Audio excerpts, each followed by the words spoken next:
네, 오늘은 이하영 청년 나와서 위그노 정신에 대해서 우리 이정훈 교수님께서 발췌하신 것을 강의를 하겠습니다. 많은 은혜 받으세요. 할렐루야.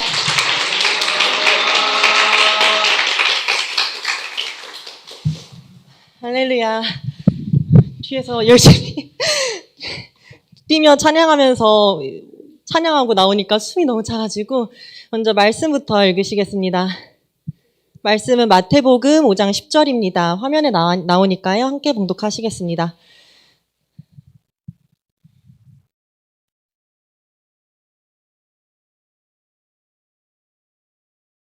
다 찾으신 줄 믿고 한 목소리로 합독하시겠습니다.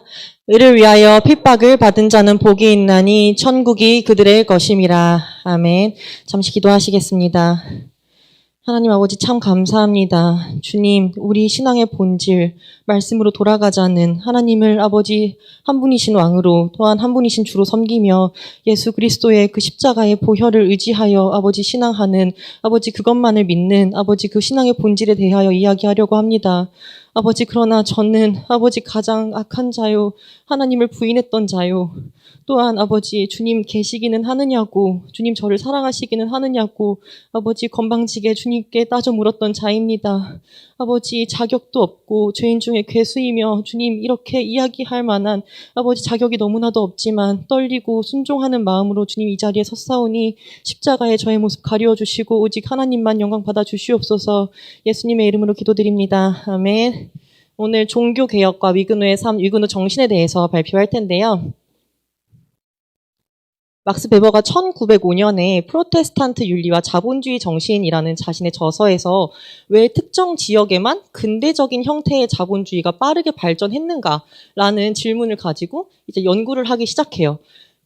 유럽을 보면 많은 유럽 국가들이 빠르게 동양과 동아시아에 비해서는 빠르게 근대 자본주의로 탈바꿈했지만 그 중에서도 특히 영국, 프랑스, 독일 이 세 나라가 빠르게 근대 자본주의가 등장을 했는데요. 막스 베버가 찾은 답은 그의 저서 제목에서도 알 수 있듯이 한 가지였습니다. 코람데오, 프로테스탄트 정신입니다. 하나님 앞에서 내 삶이 어떤가, 내 삶의 모습이 어떠한가 늘 탐구하고 점검하고 회개하고 반성하는 그들의 정신이 그들의 그 국가의 부를 축적하게 했고, 그리고 빵 하나를 만들더라도 하나님 앞에서 정직해야 되니까 가장 좋은 재료를 가지고 가장 좋은 기술을 가지고 만드는 거예요. 내 아이가 먹어도 유해하지 않은 빵, 내 자식에게 주어도 괜찮은 빵, 가장 좋은 것들로만 하나님 앞에서 정직하게 사업을 하고, 또 기술을 발전시키다가 역경에 부딪히면 다른 사람들은 포기하거나 아니면 이제 다른 방법을 강구하겠지만 프로테스탄트들은 기도하고 강구하고 하나님 앞에 무릎 꿇고 지혜를 구했습니다. 그러한 정신으로 모두 삶 속의 모든 일들을 하나님 앞에서 이 코람데오의 정신으로 행했던 프로테스탄트들에게 하나님께서는 근대 자본주의의 발전이라는 축복을 선물로 주셨습니다. 이러한 코람데오 하나님 앞에서라는 신앙의 정신을 네덜란드의 수상이자 신학자인 아브라함 카이퍼는 이렇게 얘기해요. 영역주권이라는 개념인데요. 만물을 통치하시는 그리스도께서 인류가 존재하는 모든 삶의 영역 중에 자신의 것이 아니라고 말씀하시는 영역은 단 한 평도 없다. 우리의 신앙이 또한 예수님께서 우리의 주권자가 되어주시고 우리의 왕이 되어주셨을 때 우리가 교회에서만 하나님의 백성, 하나님의 자녀인 것이 아니라 우리가 살아가는 학교, 직장, 집, 모든 순간순간, 모든 곳에서 예수님의 자녀로서 우리는 예수님의 주권적인 통치를 받는 그분의 백성으로서 살아가야 한다는 것입니다. 코람데오의 정신을 가지고 우리는 하나님께서 부르신 자리에서, 우리 각자의 삶의 자리에서 맡겨진 일에 최선을 다하고 그래서 헌신하면서 하나님의 대리통치를 이뤄가야 합니다. 학생들은 공부로서, 직장인들은 일함으로써, 또한 가정에서의 역할로, 또한 교회에서의 역할로, 그리고 저는 이제 청년부에서 임원이나 아니면 방송실로 섬기고 있는데 그런 모든 사명들 가운데 우리는 열정과 열심을 다해서 헌신해야 하고 그 가운데 하나님의 대리통치를 실현해야 한다는 것입니다. 그런데 이 정신을 가지고 살아갔던 사람들, 이 신앙의 본질을, 이 신앙의 역사를 물려준 선조들이 있었어요. 그들이 바로 프로테스탄트 위그노들인데요. 이제 313년에 밀라노 칙령으로 로마 카톨릭이 공인이 돼요. 근데 이전에는 초대교회가 신앙의 본질을 지키고 있다가 공인이 되면서 태양신 사상 그리고 이교도 숭배 사상을 유입하게 됩니다. 그래서 그 교회가 기독교 신앙을 바탕으로 하는 것이 아니라 태양을 숭배하고 그리고 죽은 사람들 위해서 미사를 드리고 성체를 숭배하고 그리고 교황을 아버지 하나님으로 섬기는 각종 우상 숭배의 정신들을 유입하게 되고 그 가운데 이렇게 해서는 안 된다. 우리가 말씀으로 돌아가야 한다라고 얘기했던 사람들을 박해하기 시작했어요. 1233년에 종교재판소가 공인이 되는데 거기서 자행되었던 수많은 고문입니다.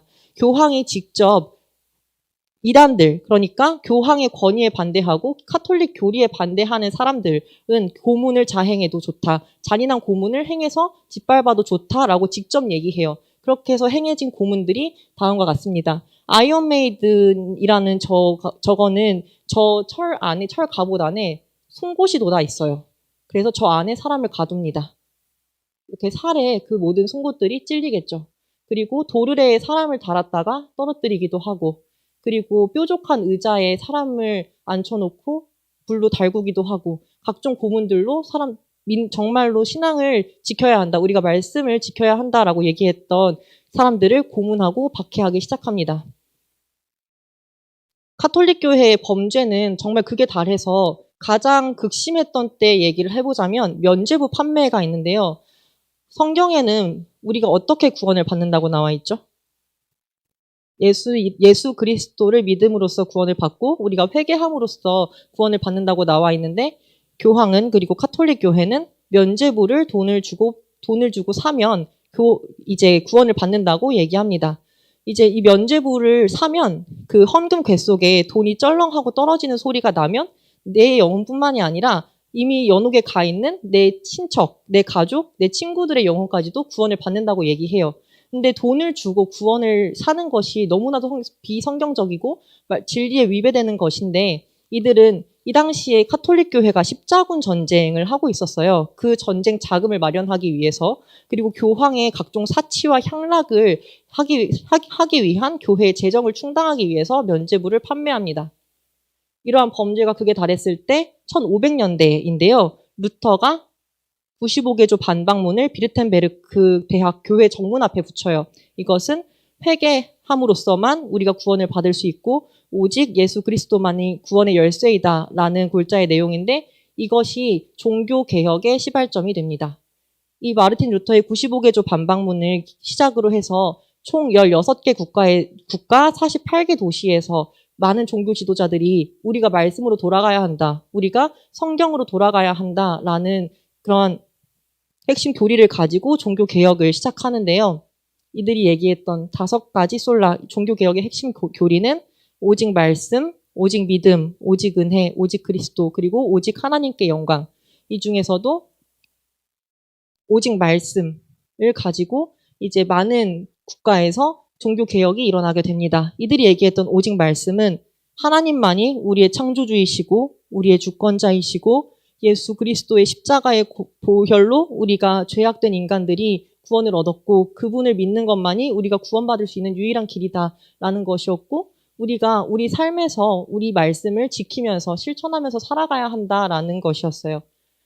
그렇게 이제 세속적인 카톨릭 교회에 저항하면서 말씀의 본질을 지키고자 했던 사람들이 프로테스탄트라고 불리는데 이제 프로테스탄트는 저항하다, 대항하다라는 뜻이에요. 근데 특히나 영국에서는 이 사람들이 청교도, 스코틀랜드에서는 언약파, 그리고 프랑스에서는 위그노라고 불립니다. 오늘은 오직 말씀, 솔라 스크립투라의 본질, 이 정신을 가지고 살았던 위그노들에 대해서 얘기해 볼 텐데 이 사람들이 당연히 말씀을 중심으로 살아가고 또 하나님의 말씀만 지키고 살아가는데 당연히 교황은 그리고 카톨릭 교회는 잔인하게 이 사람들을 핍박하고 박해했겠죠. 왜냐하면 교황의 권위를 무시하고 또 교리를 반대했으니까요. 이렇게 해서 카톨릭 종교재판 이단 신문소에서 총 5천만 명에서 7천만 명 정도가 처형됩니다.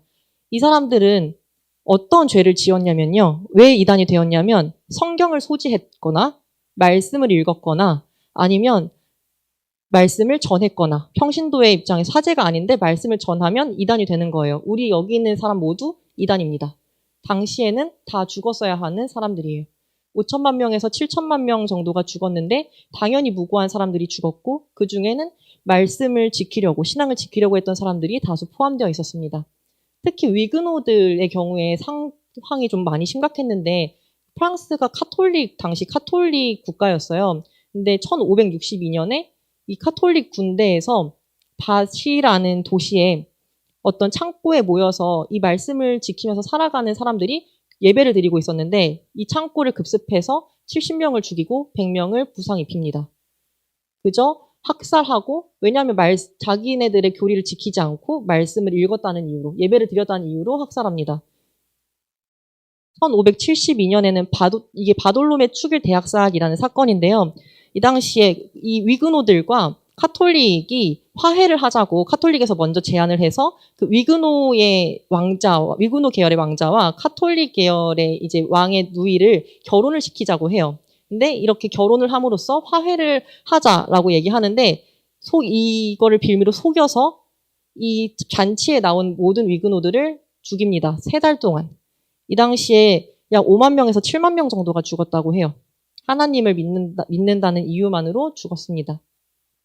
그래서 이러한 학살들을 피하기 위해서 그리고 이러한 핍박을 피하기 위해서 위그노들은 가정교회에서 예배를 드리거나 아니면 광야로 나가서 산에서 숨어서 예배를 드리거나 아니면 다른 나라로 망명을 떠나거나 기독교에서 카톨릭으로 개종을 하기도 했는데 이 중에 이제 가정에서 예배를 드렸던 위그노들 같은 경우에는 이제 소수의 사람들이 모였겠죠. 그리고 저렇게 지금 보이시는 것처럼 창밖으로 망을 보고 언제 이제 잡으러 올지 모르니까 계속해서 주시하면서도 생명을 걸고 이제 말씀을 뗍니다.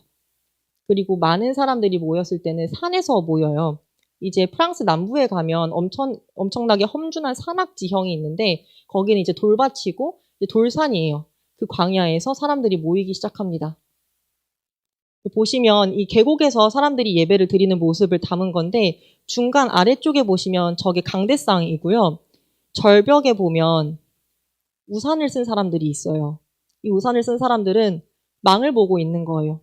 언제 카톨릭 군대가 자기들을 체포하러 올지 모르니까 처형하러 올지 모르니까 우산을 쓰고 망을 보다가 저 맨 위에 있는 사람이 이제 우산을 접으면 카톨릭 군대가 오는 거예요.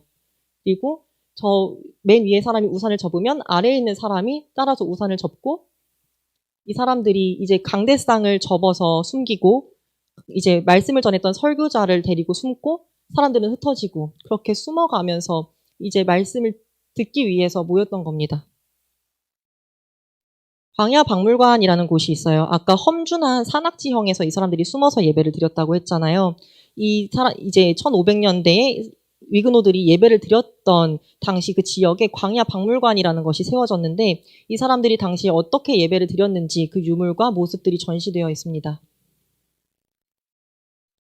아까 봤던 그림에 나왔던 강대상입니다. 이렇게 좋은 강대상을 쓸 수가 없었어요. 바퀴가 달려있고 아래 물건을 넣을 수 있고 그리고 움직일 수 있는 강대상을 쓸 수가 없었어요. 왜냐하면 카톨릭 군대가 체포하러 오면 빨리 숨어야 하니까. 그래서 분해하고 다시 조립할 수 있는 강대상을 사용합니다.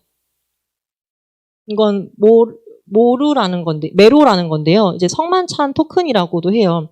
초대교회에 카타콤에 숨어서 예배를 드렸던 지하교회 신자들이 손바닥에 물고기를 그려서 서로가 이제 신자인 걸 확인했다고 하잖아요. 근데 이 사람들도 카톨릭 교회 사람들이 자기네들에게 숨어 들어올지 모르니까 이걸 나눠 가져요. 이걸 나눠 가지고 이제 예배 올 때마다 이걸 가지고 와서 성만찬을 뗄 때, 떡을 뗄 때 이걸 주는 거예요. 이제 목회자에게 주고 그리고 떡을 떼고 그리고 집에 갈 때 다시 돌려받고 그리고 다시 다음에 예배에 올 때 이걸 다시 가지고 와서 내고 다시 돌려받고. 근데 보시면 이 토큰 앞면에는 목자이신 예수님과 무화과 나무가 그려져 있고 이 뒷면에는 말씀이 새겨져 있는데요. 누가복음 12장 32절 말씀입니다. 적은 무리여 무서워 말라. 너희 아버지께서 그 나라를 너희에게 주시기를 기뻐하시느니라. 얼마나 무서웠겠습니까? 얼마나 두려웠겠습니까? 하나님의 말씀을 지키고 또 우리가 예배를 지키는 것이 너무나 당연하고 옳기 때문에 이것을 지키지만 그 사람들도 사람이었고 또 목숨을 내놓고 예배를 드리는 상황이 얼마나 두려웠겠습니까? 하지만 이 말씀을 붙들고 위로받으면서 그 신앙을 지켰던 거예요. 적은 무리지만 비록 그 방대한 카톨릭 군대 속에서 적은 무리지만 말씀을 지키고 또 두려워하지 않고 말씀을 의지하면서 예배를 드렸습니다.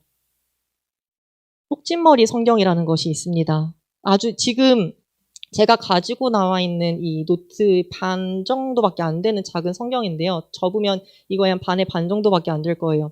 이걸 이렇게 작게 만든 이유는 여자들이 이제 머리 수건을 쓰잖아요. 머리 수건 안에 숨기거나 아니면 이제 저처럼 머리를 묶으면 그 머리 밑으로 숨기는 거예요.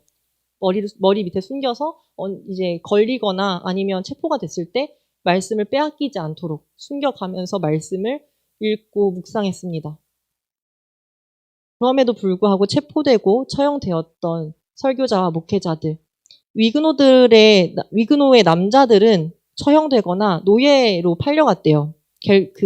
프랑스의 갤리선 배의 노예로 팔려가고, 그리고 아이들은 카톨릭 이제 유치원 같은 데에 보내져서 재교육을 받고, 여자들은 감옥에 수감되었다고 합니다. 그리고 이 사람들은 이렇게 처형된 사람들의 이름이 지금 적혀 있는데, 여기에 있는 이름이 5,000개 정도 된다고 합니다. 5,000명인 거예요. 근데 확인되지 않고 이름이 적혀 있지 않은 사람까지 합치면 2만 명 정도 된다고 합니다. 여자들은 제외하고 아이들도 제외했으니까 더 많은 사람들이 말씀을 지키다가, 신앙을 지키다가 순교하고 감옥에 갇혔겠죠.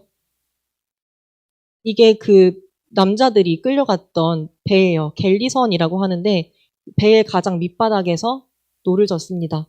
너무나도 몸이 고되고 그리고 너무나도 힘든 일.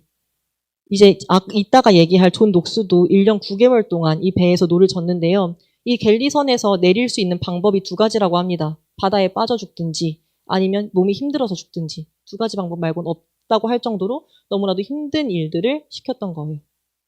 콩스탕스 감옥이라는 곳이 있는데 여기가 아까 얘기했던 위그노 여성들이 갇혔던 곳입니다. 1층에는 여성을 가두고 2층에는 남성을 가뒀다고 하는데요. 위그노들을 가두기 위해서 감옥을 만든 것은 아니지만 이제 위그노 전쟁 이후에 감옥으로 바꾼 거예요. 지금 이 성벽의 높이가 한 6m에서 8m 정도가 된다고 하고 두께만 2m가 넘는다고 합니다. 근데 이 사람들이 이 성에 갇혀서 감옥에 갇혀서 1층과 2층 사이에 이제 중앙 계단이 있었대요. 그 사이로 찬송을 부릅니다. 시편 68편을 찬송합니다. 하나님이 일어나시니 원수들은 흩어지며 주를 미워하는 자들은 주 앞에서 도망하리이다. 갇힌 자들을 이끌어내사 형통하게 하시느니라. 이 말씀을 붙들고 하나님께서 우리를 언젠가는 이끌어내셔서 형통하게 해주실 것이다. 이렇게 우리를 핍박하고 주를 박해하는 사람들은 언젠가 이 악인들은 처벌받을 것이다. 라는 그 말씀을 붙들고 소망을 가지고 계속해서 찬송하면서 또 그 안에서도 예배를 드리면서 믿음을 지켰다고 합니다. 이 감옥 안에 80세의 노인인데 시각장애인이었던 여성도 있고 임산부였던 여성도 있고 예배를 드리면 하나님의 말씀을 듣기 위해서 모이면 잡혀가는 거예요. 운이 안 좋으면 잡혀가고 사형 선고를 받고 수감이 되는데 이 안에서 38년 동안 갇혀 있었던 여성이 있습니다. 마리 뒤랑이라는 사람인데요. 이 사람은 위그노 가정에서 자랐어요. 부모님이 모두 위그노 신자였고 오빠인 삐에르 뒤랑도 위그노 신자였습니다. 오빠는 특히 이제 위그노 설교자였는데요.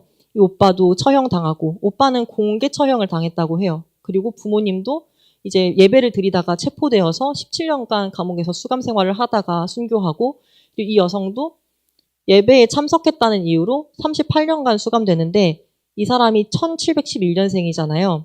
1730년, 그러니까 만 19살에 수감돼서 38년, 57살이 될 때까지 갇혀 있었다고 합니다.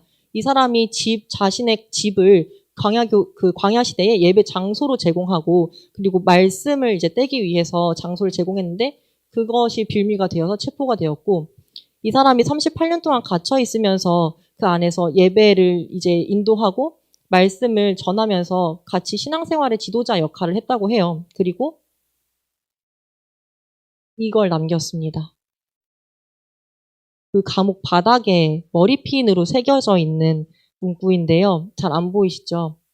레지스트, 저항하라 라는 뜻입니다. 비신앙적인 것에 대하여 저항하고 우리의 복음을 지키지 못하게 하는 것에 대해서 저항하고 우리의 양심을 지키지 못하게 하는 것에 대해서 끊임없이 저항하고 타협하지 말라라는 레지스터라는 문구를 남겼습니다. 이렇게 저항한 사람이 스코틀랜드에도 있는데요. 존 녹스라는 인물이에요. 이 사람은 스코틀랜드의 종교 개혁가이자 신학자입니다. 이 사람이 활동했던 시기에 영국의 메리 여왕이 재임하고 있었어요. 영국의 메리 여왕은 엄청난 카톨릭 신자였고 위그노 프로테스탄트 신자들, 프로테스탄트 목회자들은 보이면 잡아 넣어요. 보이면 처형하고 보이면 죽입니다. 300명 정도를 죽였다고 해요. 근데 그 그래서 이 메리 여왕의 별명이 피의 메리였다고 합니다. 블러디 메리였다고 하는데요. 이제 존 녹스가 이 메리 여왕 앞에 가서 우리의 신앙을 지키게 해달라고, 그리고 당신들이 지키고 있는 그것이 아니라, 그 신앙이 아니라 우리가 지키고 있는 우리 말씀대로 돌아가자고 하는 이것이 참된 신앙이고 이것이 말씀이라고, 이것이 진짜 복음이라고 얘기를 하면서 이제 메리 여왕에 대항해요. 그리고 당연히 메리 여왕에게 이제 눈엣 가시 같은 존재가 되고 미움을 사지요. 그럼에도 불구하고 교회에서 말씀을 전하는데 이제 카톨릭 군대들이 잡으러 옵니다. 이 존 녹스를 잡으러 오는 와중에 이제 이미 저 가까이 왔어요. 조금 있으면 잡힙니다. 조금 있으면 잡히는데 그 순간에 전했던 설교입니다. 시편 80편 설교인데요. 비록 지금 절망적인 순간에도 우리가 개혁할 수 있는 것은 왕이나 사제가 아니라 단 하나, 바로 우리 자신입니다. 우리가 스스로 개혁하고 우리가 타협하지 않고 우리가 죄에 대하여 싸우고 하나님께로 돌아서면 하나님은 우리를 도우실 것입니다. 여러분의 심령이 하나님을 향하고 있습니까? 기도하고 회개하는 한 사람이 밀려오는 저 100만 대군보다 더 강하다는 것을 명심하십시오. 이러한 설교를 남기고 잡혀갑니다. 잡혀서 이 갤리선의 노예로 1년 9개월 동안 복역해요. 그리고 풀려나서 이렇게 기도했다고 합니다. 내게 스코틀랜드를 주시옵소서. 그렇지 않으면 죽음을 주시옵소서. 죽음을 불사하고 말씀을 전한 결과 스코틀랜드가 이제 장로회의 효시가 되고 이제 당시에 장로회 국가가 돼요. 이 존 녹스의 활동으로 인해서. 프로테스탄트들의 정신, 위그노들의 정신을 하나로 요약하는 그림이라고 할 수 있습니다. 망치와 모루인데요. 망치를 들고 있는 세 사람이 프로테스탄트들을 핍박하는 존재들이라고 할 수가 있고, 저 모루와 망치 사이에 이게 철판이에요. 돌이나 다른 것이 아니라 철판인데, 저 철판이 사람 형상을 하고 있죠. 위그노, 프로테스탄트들을 뜻합니다. 위그노들, 이 그림을 처음 쓴 사람이 프로테스탄트였던 베즈였는데요. 이 베즈가 자신의 책에 이 그림을 쓰면서 이렇게 얘기했다고 합니다. 아무리 망치로 우리를 두들겨도 쇠는 깨지지 않는다. 너희들이 들고 있는 망치가 달아 없어질 뿐이다. 아무리 핍박을 받고 아무리 박해를 받아도 목숨을 내놓고 예배를 드려야 되는 상황이 와도 타협하지 않고 강철과 같은 신앙으로 믿음을 지켰던 위그노들, 그러한 사람들, 그 정신을 이제 하나로 요약할 수 있는 사진인데요. 이제 저 그림 말고 그림이 하나 원래 더 있어요. 그 그림에는 성경이 그려져 있고 망치가 부러져 있습니다. 이 핍박을 부러뜨릴 수 있는 것은 예수님의 말씀뿐이라는 거, 성경뿐이라는 거, 그 말씀이 있었기 때문에 이제 이 사람들이 신앙을 지키고 말씀을 지키고 생명을 내놓고도 예배를 드렸던 것입니다. 이 사람들이 왜 생명을 내놓고 두려움에도 불구하고 말씀을 지켰을까, 예배를 드렸을까, 왜 생명을 걸고 예배를 지켰을까 생각을 하고 기도를 하는데 다른 답이 떠오르지 않았어요. 그것이 너무 옳기 때문이고, 그것이 너무 진리이기 때문이고, 그것이 너무 마땅하기 때문입니다. 우리가 지키고 있는 이 말씀, 제가 막 뒤에서 춤추고 찬양하고 우리 중고등부 아이들이 나와서 하나님 앞에 기쁘게 찬양하는 이것이 너무 당연하고, 그리고 당연한 것뿐만이 아니라 이것이 우리에게 참된 기쁨, 참된 쾌락을 줄 수 있는 유일한 길이라는 것을 이 사람들도 알았기 때문일 겁니다. 우리가 이제 우리가 살고 있는 이 사회도 위그노들이 살고 있는 세상과 크게 다르지 않은 것 같아요. 너무나도 많은 것들이 우리를 미혹하고 유혹하고 있고, 너무나도 많은 죄성 가운데 우리가 넘어지기도 하고, 이제는 뭐 48시간 이내에 코로나 검사를 받지 않으면 헬스장도 못 가게 하고 백신을 맞지 않으면 이제 교회 예배 참석하는 것도 제한을 하고 더 많은 제한들이 있고 더 많은 압박들이 있겠죠. 그럼에도 불구하고 우리가 예배를 드리고 온라인이든 하지만 어떻게든 대면 예배를 드리고 모이고자 하는 것, 우리가 말씀을 지키려고 하는 것, 그게 우리가 이 예배를 드림으로써 어떤 물질을 얻는 게 아니잖아요. 우리가 막 부를 축적하고 갑자기 모든 일이 형통하게 잘 되는 것이 아니라 당연히 이것만이 우리를 구원하고 이게 이렇게 우리가 예배를 드리는 것이 우리에게 참된 기쁨을 주는 것이기 때문에 우리가 예배를 드리고 있는 거라고 생각합니다. 사실 이렇게 발표를 준비하면서 너무 주님 앞에 죄송하고 너무 부끄러웠어요. 왜냐하면 저는 하나님을 사랑하지 않는다고 얘기했던 사람이기 때문에, 그리고 저는 말씀을 지키지 않고 싶었던 사람이기 때문에, 그리고 하나님이 계시기는 하냐고 물었던 사람이기 때문에. 그런데 제가 그렇게 얘기하고 제가 그렇게 대적했던 거 모두 제가 하고 싶은 것 하려고 너무 죄를 짓고 싶어서 하나님을 대적하고 내 생명을 걸고 예배를 지키기보다, 심지어는 코로나 시국에 이제 예배가 전면 중단되었을 때 그 예배 며칠 안 드리는 게 너무 편한 거예요. 너무 편안한 거예요. 그러니까 저는 목숨을 걸고 예배를 지키는 사람이 아니었던 거예요. 그래서 그런 제가 이렇게 목숨을 걸고 예배를 지켰던 위그노들에 대해서 조사하고 이렇게 성도님들 앞에서 발표한다는 것이 너무 부끄럽고 너무 죄송했지만, 그동안의 저의 삶을 또 회개하고 그리고 함께 은혜를 나누라고 주님께서 하시는 것 같아서 또한 너무 감사하고 또 죄송했습니다.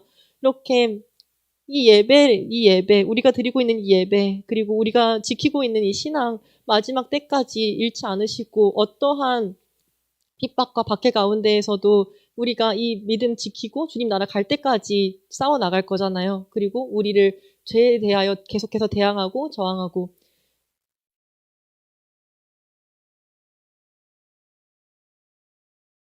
뒤에서 혹시 넘겨주시겠어요?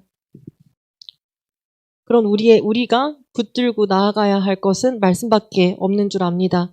고린도전서 1장 18절 말씀인데요. 위그노들도 이 말씀을 붙들고 기도하면서 소망을 가지고 살지 않았을까, 또한 주님을 기다리지 않았을까 하는 생각이 들었어요. 십자가의 도가 멸망하는 자들에게는 미련한 것이요 구원을 받는 우리에게는 하나님의 능력이라. 그리고 로마서 8장 18절 말씀인데요. 생각하건대 현재의 고난은 장차 우리에게 나타날 영광과 비교할 수 없도다. 영원한 천국에 비하면 우리 이 땅에서의 삶은 1초보다도 더 짧다고 하잖아요. 그 영원한 천국을 기다리는 우리가 이 땅에서 우리 어떠한 핍박과 환란이 있더라도 끝까지 믿음을 지켜가고 하나님 나라에 모두가 함께 갈 수 있는 성도님들과 제가 됐으면 좋겠습니다.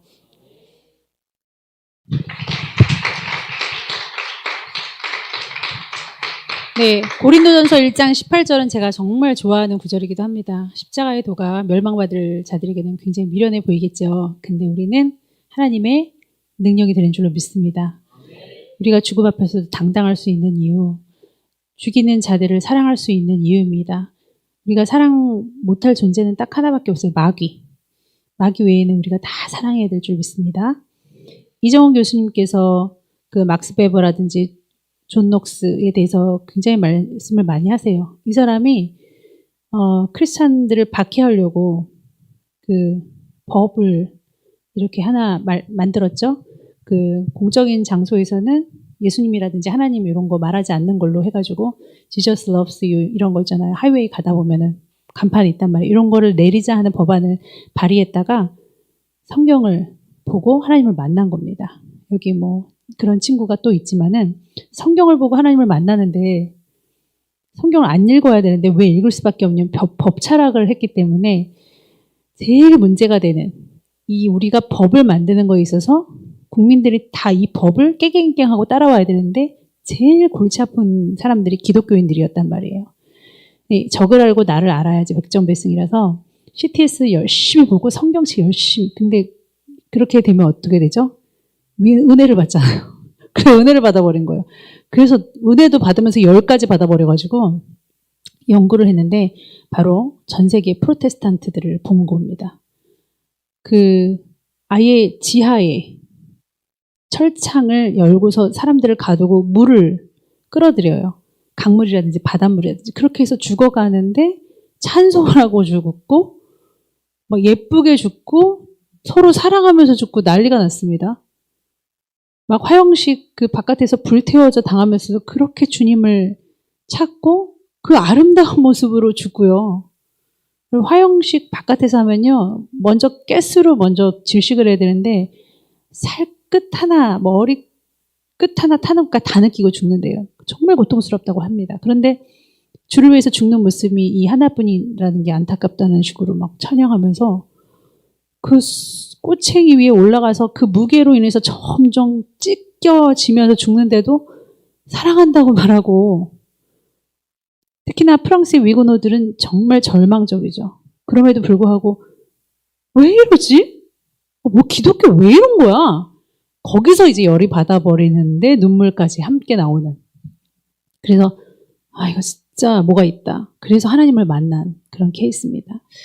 우리도 죽음을 두려워하지 않고 구걸하지 않는 신앙인, 정말 하나님을 사랑하는 신앙인. 여러분, 하영이도 별 볼 일 없었어요. 저도 죄인입니다. 지금도 죄인인데 그전엔 정말 짐승. 전 그냥 짐승이라고 표현할게요. 지금 여러분이 절망적이어도 낙심하지 마십시오. 괜찮아요.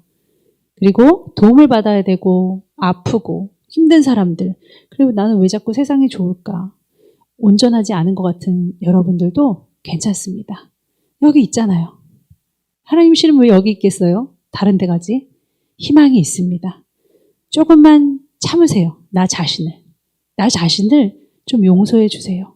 여러분 스스로를 제발 용서해 주세요. 낙심하면 안 됩니다. 하나님을 포기하지 않는 이상 하나님은 여러분 작품 만드실 거예요. 하영이도 하나님 안 믿는다 그랬어요. 교회를 그렇게 모태신앙으로 다녀도. 하나님 안 믿는데요. 있긴 하네요. 근데 보세요. 이 눈물이 거짓 같습니까? 이렇게 발표하는 하영아 자료 많이 준비해야 돼. 자료 많이 제발 막 이랬는데 이 열심히 준비하는 이 청년의 마음이 어땠겠습니까? 울며 준비하더라고요. 여러분 정말 신앙인이 되시기 바랍니다. 낙심하지 말고 내일은 오늘보다 더 좋은 신앙인으로 하나님께서 기뻐하실 만한 사람으로 바뀌어 있을 것입니다. 그거 믿는 게 믿음이에요. 그거까지 믿어야지 그거 안 믿고 맨날 낙심하면서 교만 떨다가 안 됩니다. 여러분 걱정하지 마세요. 오늘 넘어졌으면 내일 일어나세요. 기도하시겠습니다. 하나님 우리 성도들을 도와주시옵소서. 열심히 한다고 하는데 자주 넘어집니다. 그럴 때 꼭 하나님께서 지치고 정말 가르칠만 안 난다 하는 인간적인 생각에 쌓여있는 저에게 과정이니라. 그가 잘 되려고, 그가 치료받으려고, 그가 온전하여지려고 하는 과정이니라. 이렇게 말씀하시는 주님입니다. 하나님, 여기 병자들이 다 왔습니다.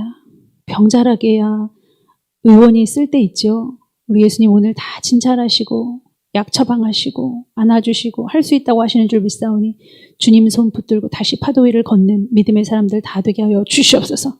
예수님의 이름으로 기도하옵나이다. 아멘.